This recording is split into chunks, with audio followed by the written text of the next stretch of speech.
Prime Minister of Canada, Your Majesty. Your Majesty. Broad smiles and warm handshakes.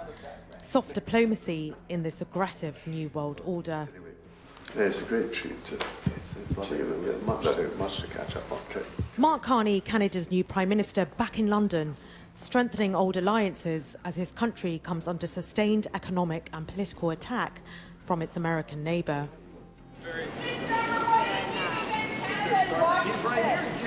He was looking for firm support from his British counterpart.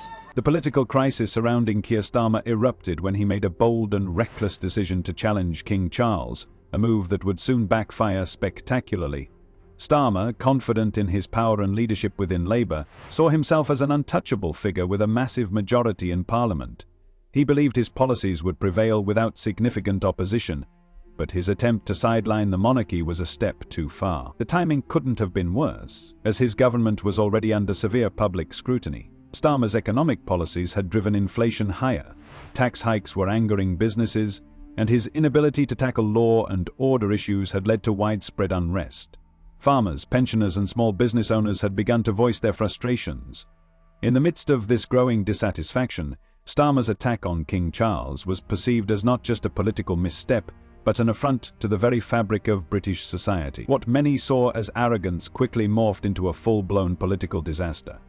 Reports surfaced that King Charles, traditionally neutral in political matters, was deeply concerned about Starmer's leadership, fearing it could destabilize the nation. This miscalculation set the stage for the massive backlash that would ultimately shake Starmer's leadership to its core. We're at a point in history where the world is being reordered, and your leadership, the leadership of the UK, I think can be decisive. There were warm words from Starmer. The relationship between our two countries has always been strong. Two sovereign allies, so much in common. But no joint press conference. The British Prime Minister wasn't taking questions. He has our own relationship with the US to think about. Trump has threatened to annex Canada, making it the US's 51st state, and has already slapped painful tariffs on their goods. As the political storm surrounding Keir Starmer intensified, unlikely allies began to emerge against him.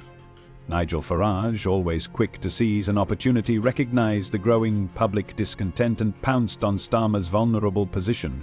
Farage, the leader of Reform UK, had long been critical of both the Labour and Conservative parties, positioning himself as a voice for those tired of the political establishment. Now, with Starmer openly defying the monarchy, Farage used the moment to rally even more support, framing the battle as one between a corrupt elite and the will of the British people. This narrative resonated deeply with many who felt betrayed by the old political guard. As Reform UK's support surged, Farage's position as the leader of a growing political movement was solidified. Meanwhile, across the Atlantic, Donald Trump, a vocal critic of Starmer's leadership, made his stance known. Trump, who had already criticized Starmer for his weak policies and alignment with globalist agendas, issued a direct statement condemning the Labour leader. Trump's endorsement of Farage added significant weight to the Reform UK cause, further energizing the movement. Together, Trump and Farage presented a formidable challenge to Starmer's leadership, tapping into a wave of frustration that only grew stronger as public anger reached new heights. Carney, talking tough. Look, we can stand up for ourselves. Canada's strong. We can stand up for ourselves. We've called out those comments. They will have to stop before we sit down and have a conversation about our broader partnership with the United States.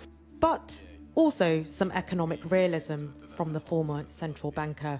There is a limit, full stop. There is a limit to matching these tariffs dollar for dollar, given the fact that our economy is a tenth the size of the United States.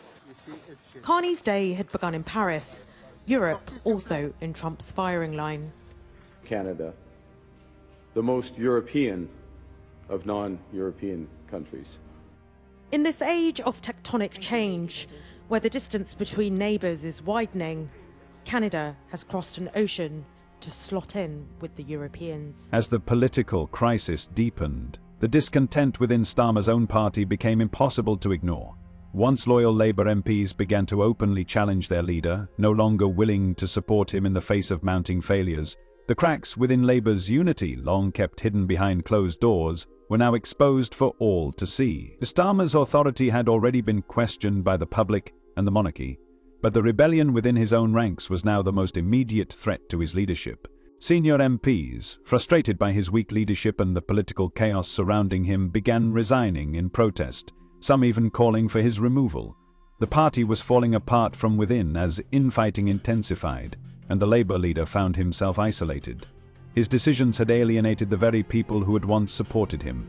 Those who remained loyal to Starmer struggled to defend him, knowing that the party's credibility was slipping further away with every passing day. The rebellion wasn't just about policy anymore. It was a full-scale revolt against Starmer's leadership style, which many saw as dictatorial and increasingly out of touch with the needs of the British people.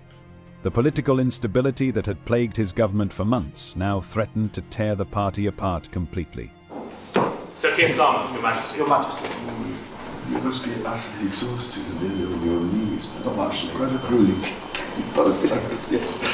Anyway, you're here. Yes. It's a very sort of quick changeover as well. To say the least.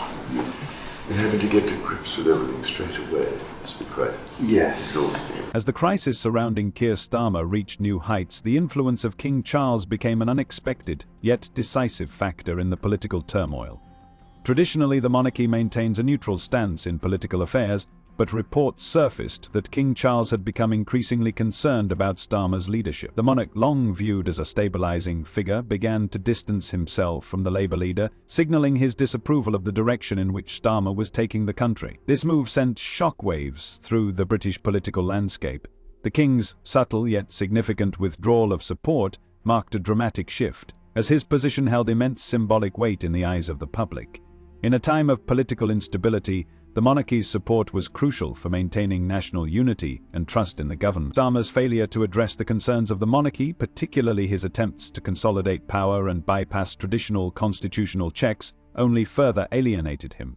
King Charles's quiet yet unmistakable shift in stance turned the crisis into a constitutional matter, raising doubts about Starmer's ability to govern effectively. As public confidence in the Labour leader eroded, the political fallout deepened, and it became increasingly clear that Starmer's position was untenable without the legitimacy that the monarchy had once provided. Tonight, the Prime Minister has finally announced the next general election, a moment the country needs and has been waiting for, and where, by the force of our democracy, power returns to you.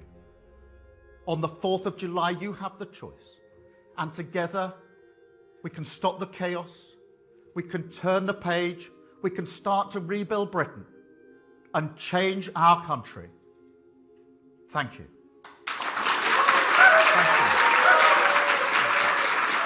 The consequences of Keir Starmer's missteps were becoming impossible to ignore as the political landscape shifted dramatically.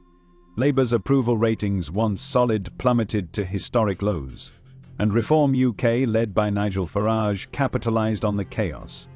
Farage's party, once considered a fringe movement, now found itself at the forefront of a growing political revolution.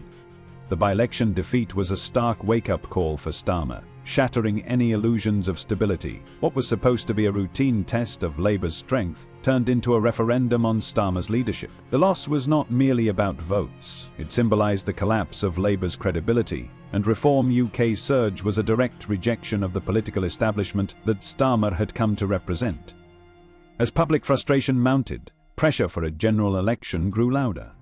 The British public, disillusioned with Labour's failures and disarray, now looked to Farage and Reform UK as the political alternative. With Farage rallying support and Donald Trump's endorsement amplifying the movement's momentum, Starmer found himself cornered. His inability to contain the crisis within his own party, coupled with his loss of confidence from the monarchy and public, made it increasingly clear that his time in power was running out.